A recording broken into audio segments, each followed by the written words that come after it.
Welcome to the Reiki Church of Cosmic Convergence. This is Transmission 1.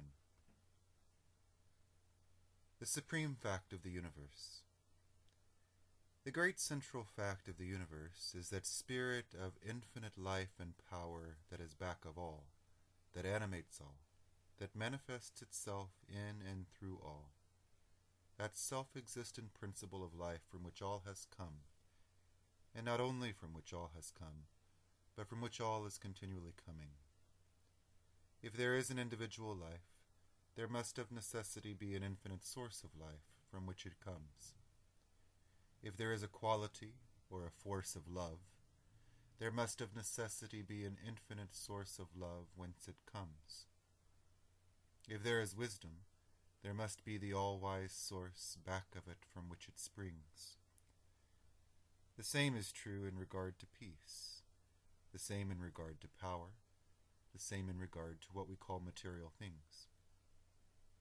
There is then this spirit of infinite life and power back of all, which is the source of all. This infinite power is creating, working, ruling through the agency of great immutable laws and forces that run through all the universe, that surround us on every side. Every act of our everyday lives is governed by these same great laws and forces. Every flower that blooms by the wayside springs up, grows, blooms, fades, according to certain great immutable laws. Every snowflake that plays between earth and heaven forms, falls, melts, according to certain great unchangeable laws. In a sense, there is nothing in all the great universe but these laws. If this is true, there must of necessity be a force behind it all that is the maker of these laws, and a force greater than the laws that are made. This spirit of infinite life and power that is back of all is what I call God. I care not what term you may use, be it kindly light, providence, the oversoul, omnipotence, or whatever term may be most convenient. I care not what the term may be, as long as we are agreed in regard to the great central fact itself. God, then, is this infinite spirit which fills all the universe with himself alone, so that all is from him and in him, and there is nothing that is outside. Indeed, and in truth, then, in him we live and move and have our being. He is the life of our life, our very life itself. We have received, we are continually receiving our life from him.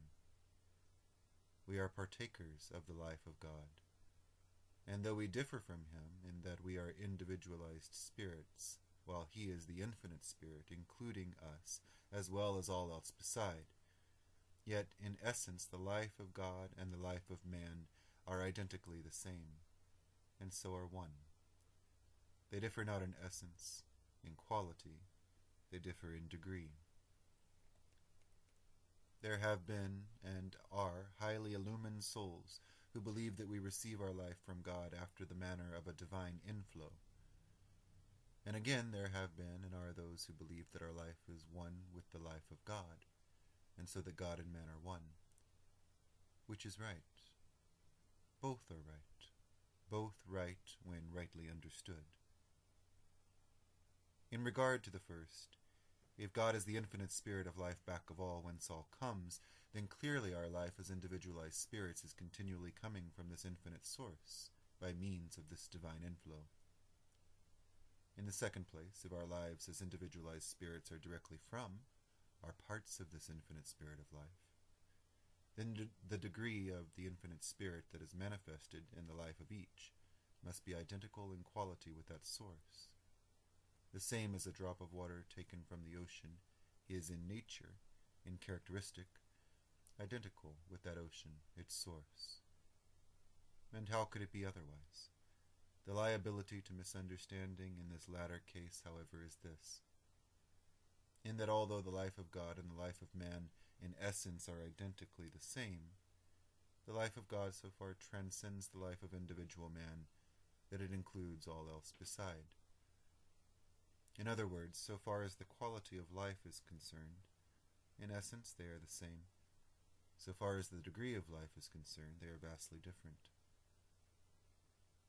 In this light, is it not then evident that both conceptions are true, and more, that they are one and the same? Both conceptions may be typified by one and the same illustration. There is a reservoir in a valley which receives its supply from an inexhaustible reservoir on the mountainside. It is then true that the reservoir in the valley receives its supply by virtue of the inflow of the water from the larger reservoir on the mountainside. It is also true that the water in this smaller reservoir is in nature, in quality, in characteristic, identically the same as that in the larger reservoir which is its source. The difference, however, is this. The reservoir on the mountainside, in the amount of its water, so far transcends the reservoir in the valley that it can supply an innumerable number of like reservoirs and still be unexhausted. And so is the life of man. If, as I think we have already agreed, however we may differ in regard to anything else, there is this infinite spirit of life back of all, the life of all, and so from which all comes, then the life of individual man, your life and mine, must come by a divine inflow from this infinite source.